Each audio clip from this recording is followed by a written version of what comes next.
샬롬, 벤시인 TV 시청자 여러분, 주님의 이름으로 문안합니다. 한 주간 평안하셨습니까? 시간이 참 빠릅니다. 벌써 2월이고 이제 참 우리 인생이 살같이 빨리 지나간다 하는 생각을 해봅니다.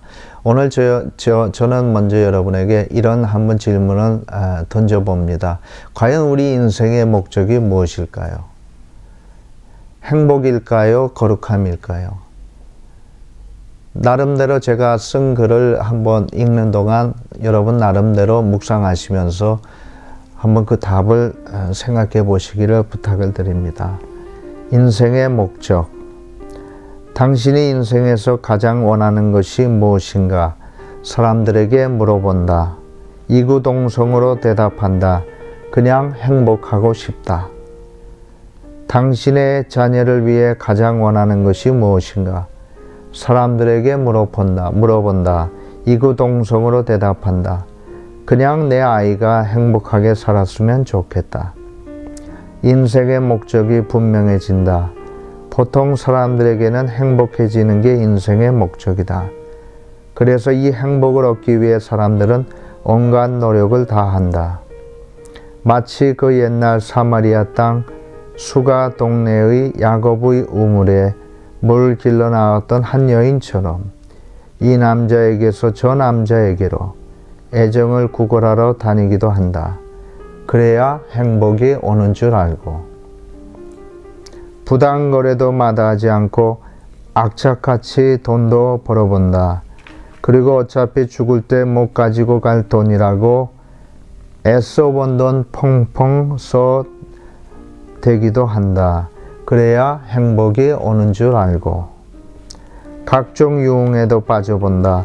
슬픔과 괴로움을 잊기에는 오락이 최고라고 한껏 몰입해본다. 오히려 몸도 마음도 망치는 줄도 모르고 그래야 행복이 오는 줄 알고 전도자는 말한다. 행복을 쫓는 것이 헛되도다. 행복을 쫓는 것이 헛되도다. 행복을 쫓으면 쫓을수록 행복은 오히려 사람을 피해 더 달아나기만 한다. 그렇다면 인생의 목적이 행복이 아닌 것이 분명하다. 애당초 쫓지 말아야 할 것을 쫓은 것이다. 그래서 우리네 인생은 헛다리 짚는데 선수이다. 더 늦기 전에 제대로 길을 찾아야 한다. 인생의 목적은 거룩함이다. 그리스도 예수의 피와 하나님의 말씀으로 거룩하게 된 인생은 그것으로만 만족해서는 안 된다. 거룩함은 그냥 거룩해진 상태에 머물러서는 안 된다. 거룩함은 계속 진행되어야 하는 과정이다.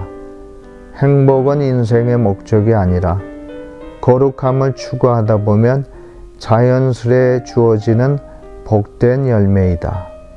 결국 하나님을 보게 될 것이다.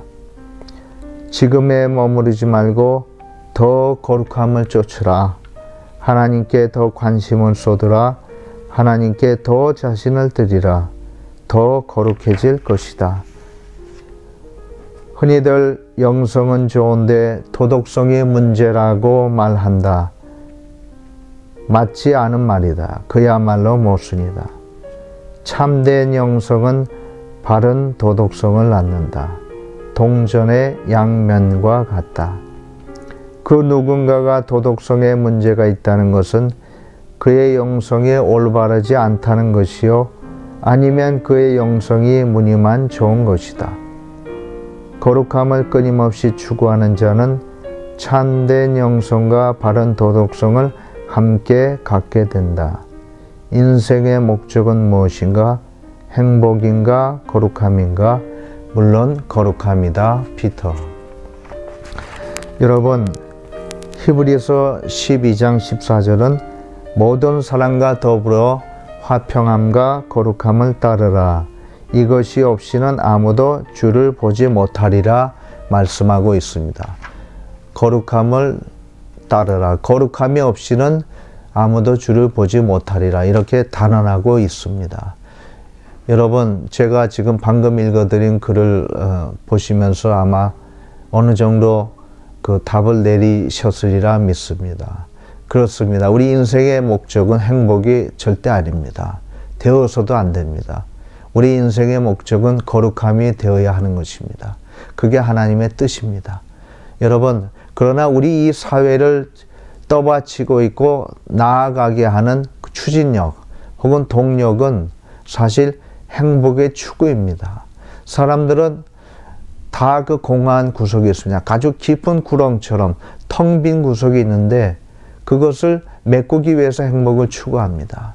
행복을 추구하면 그 텅 빈 구석에 메꿔지는지 알고 행복을 추구하고 살고 있습니다. 그런데 참 안타까운 것은 그렇게 행복을 추구해도 행복은 오지 않는다는 것입니다. 제가 방금 쓴 글을 읽어드린 대로 행복은 그러면 그럴수록 더 달아나는 것입니다.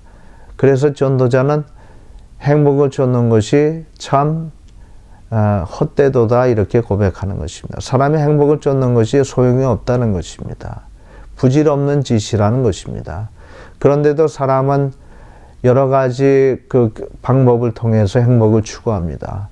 돈을 벌어봅니다. 또는 부정한 관계인 줄 알면서도 도덕성을 무시하고 심지어 기독인조차도 부정한 관계를 맺습니다. 또는 유흥에 빠져도 봅니다. 그러나 그것들은 일시적으로 만족을 줄 수 있을지 모르나 영원한 만족이 되지 못합니다. 오히려 사람을 더 허탈하게 하고 더 공허하게 합니다. 예를 들어 볼까요? 여러분, 그 알렉산더 대왕이 18세 때 자기 아버지의 군대의 총사령관이 되고 또 20살 때에 아버지의 뒤를 이어 마게도니아의 왕이 됩니다. 그리고 그는 30세에 그 자기 제국의 영토를 다 정벌합니다. 그런데 그는 30세가 되었을 때 그렇게 고백했다 합니다. 그는 자기 그 제국의 영토를 바라보며 눈물을 흘렸다고 합니다. 왜냐하면 더 이상 자기가 정복할 땅이 없었기 때문에 그는 눈물을 흘렸다고 합니다. 그리고 그는 33세에 신비스러운 죽음으로 요절을 하고 맙니다. 얼마나 허망합니까? 또 여러분, 우리가 요즘 시대에 아마 제일 발달한 문화가 오락이 아닐까 싶습니다. 하여간 오락에 관한 아마 최첨단을 달리고 있다 해도 과언이 아닙니다. 그 엔터테인먼트가 과연 우리의 그 모든 것을 메꿔주고 있습니까? 그 엔터테이너들, 소위 연예인들의 삶을 봐도 우리에게 즐거움을 선사하고 기쁨을 선사하는 그들의 삶 자체가 불행한 걸 보면 절대 그렇지 않다는 걸 알 수 있습니다. 우리 모든 세계인들이 여전히 그의 음악을 좋아하는 엘비스 프레슬리를 한번 보십시오.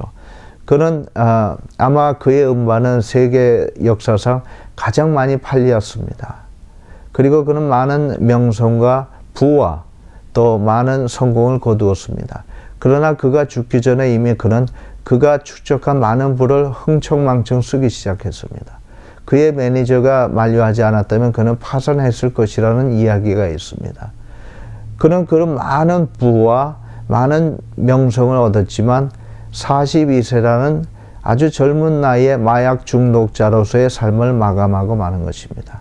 절대로 부와 또는 절대로 어떤 관계와 그리고 유흥은 우리에게 행복을 가져다 주지 못하는 것입니다. 그래서 성경의 솔로몬은 그렇게 많은 부를 누리고 당대에 가장 막강한 권력을 가졌음에도 불구하고 그 장엄한 궁궐과 그의 막대한 영토를, 부와 영토를 바라보면서 헛되도다 헛되도다 모든 것이 헛되도다 그렇게 고백했던 것입니다. 여러분, 인생의 목적은 행복이 아니라는 것이 너무나 분명합니다. 인생의 목적은 거룩함이라고 성경은 분명히 말씀하고 있습니다. 그런데 우리가 깨달아야 할 것은 예수 그리스도의 피와 하나님의 말씀으로 우리가 거룩하게 되었습니다. 그러나 거룩함이라고 하는 것을 그 상태로 만족하는 데에 두는 사람들이 의외로 많은데 그냥 내가 예수 믿고 구원받았으니까 됐다.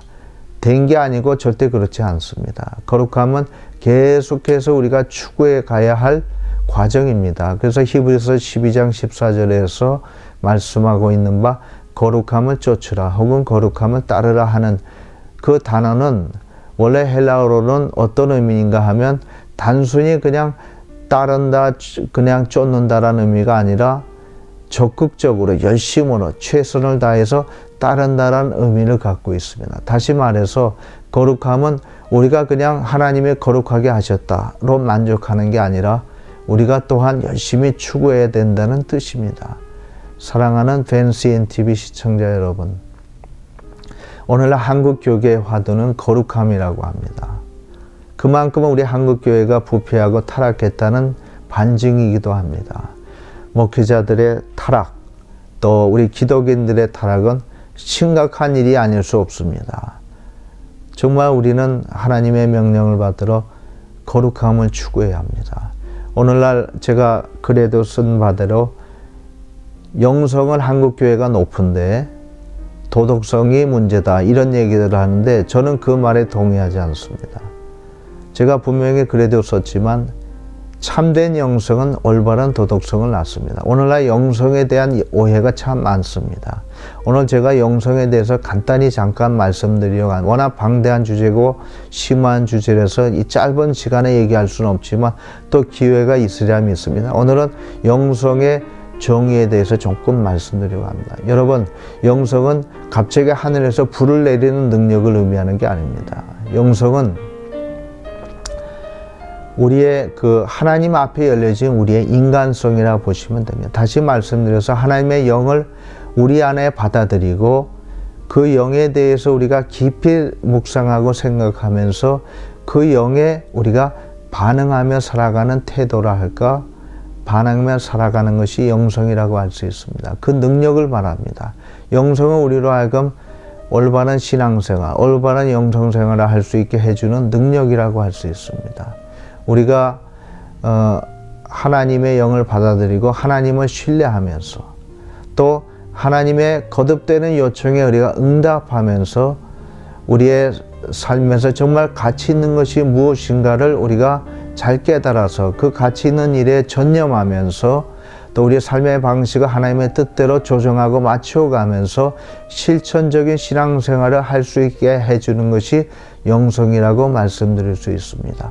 결국 그 목적은 우리 안에서 성경의 표현대로 빌리자면 그리스도의 형상이 이루기까지 거듭거듭 하나님의 성령을 통해서 이루어 가시는 과정이라고 할 수 있는 게 우리 영성생활이요, 영성의 성장이라고 할 수 있는 겁니다.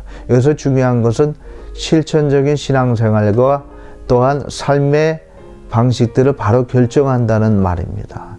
이건 도덕성과 관련이 있는 것입니다.